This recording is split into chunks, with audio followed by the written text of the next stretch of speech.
সোমবার ছিল কার্তিক পুজো, তাই দুদিন আগে গিয়েছিলাম আমাদের ফ্ল্যাটের পাশাপাশি এক জায়গায় ঠাকুর গড়ে। ওইখানে শুধু কার্তিক ঠাকুর নয়, এখানে সব ধরনেরই ঠাকুর গড়া হয়।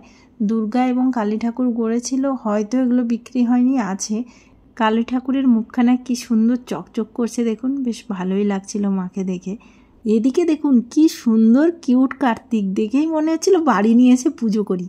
কার্তিক পুজো করতে তো ভালো লাগে, কিন্তু পুজোর পরে ওই যে ঠাকুরকে গাছতলায় বসিয়ে দিয়ে আসে না, ওতে খুব মায়া লাগে, কষ্ট লাগে, তাই পুজো করতে ভয়ও লাগে। দাদা, এই কার্তিক ঠাকুরটার প্রাইস কি আছে?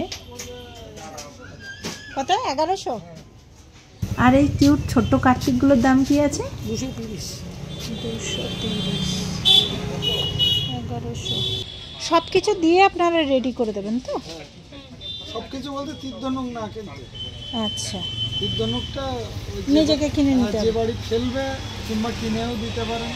আমি যখন 9 মাসে প্রেগনেন্ট ছিলাম তখন আমার শ্বশুর বাড়িতে কার্তিক ঠাকুর ফেলেছিল। তখন তো আমি কলকাতা থেকে গিয়ে ওখানে পুজো দিতে পারিনি, তাই শাশুড়ি মা পুজো দিয়েছিল। ওই 1 বছরই পুজো হয়েছে, তারপরে আর পুজো হয়নি। তাই ভাবলাম এবছর পুজো দেবো এবং নেক্সট ইয়ার পুজো দেবো, কিন্তু এবছর তো রেডি করে উঠতে পারলাম না, তাই পুজো দিতে পারলাম না। ভাবছি নেক্সট ইয়ারই পুজো দেবো এবং তারপরের ইয়ার পুজো দেবো। 3 বছর পুজো দিতে হয় তো, তাই।